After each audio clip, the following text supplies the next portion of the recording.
Hi team, welcome back to our Introduction to American History Anchor Fact series of printables and mini lessons. In this American history series, we are learning about some of the most important milestones in the story of the United States of America, which have made it the country it is today. In our previous two lessons, we talked about the Declaration of Independence and the Constitution. If you haven't already, I would recommend watching those first so you can learn the story in order. Because we are now moving on to the Bill of Rights. Without all three of these founding documents, the United States would not be the country that it is today. Last time, we talked about why the Declaration of Independence was not enough by itself to create a new and lasting country. It said that the main reason for creating a new country should be to protect the individual's rights to life, liberty, and the pursuit of happiness. But it did not actually create a government for that country. So the Constitution was created in order to form a more perfect union and secure the blessings of liberty to ourselves and our posterity. That last part is the key to why there is a Bill of Rights, the third of the three great founding documents of America. When the Constitution was created, it sparked a national debate. One side were the Federalists, such as the famous James Madison and Alexander Hamilton. The Federalists believed that by creating a federal government, liberty would be secured in a way that could not be achieved as 13 loosely connected states. The Anti-Federalists, however, such as Patrick Henry, famous for his roaring declaration, "Give me liberty or give me death," believed that a federal government would eventually grow large and tyrannical. Many Americans would look at how large and powerful the federal government has become and agree with Patrick Henry.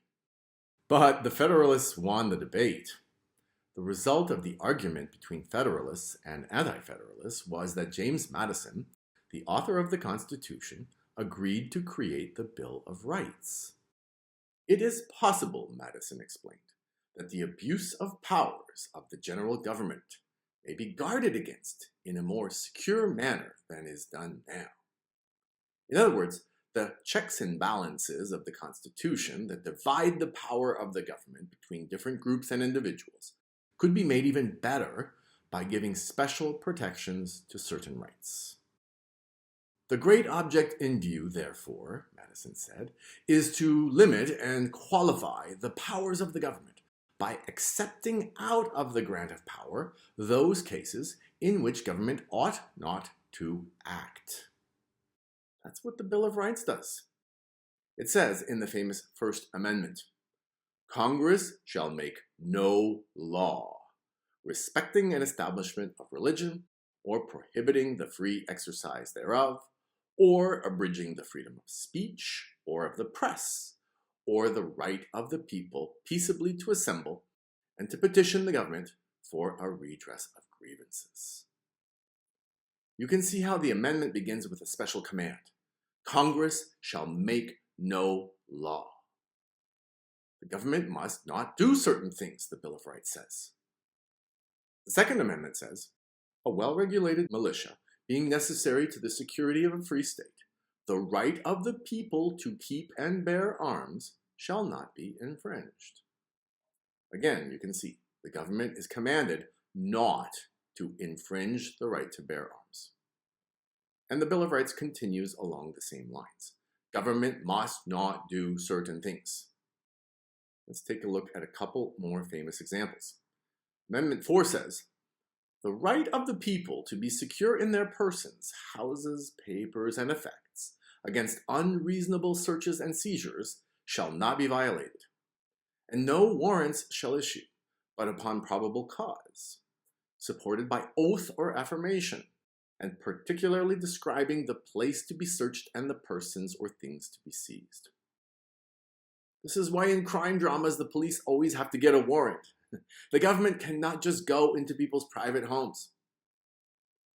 And next, Amendment 5 says, among other things, no person shall be compelled in any criminal case to be a witness against himself, nor be deprived of life, liberty, or property without due process of law, nor shall private property be taken for public use without just compensation.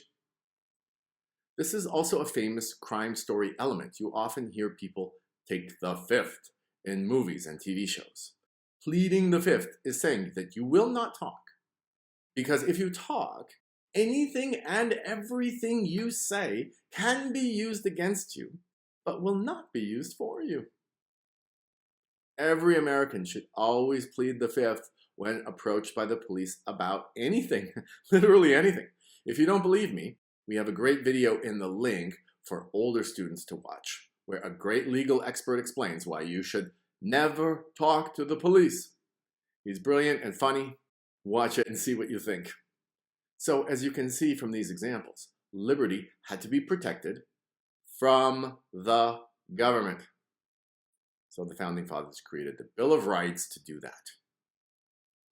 See you next time as we continue this special series of mini lessons and Noble World Printables.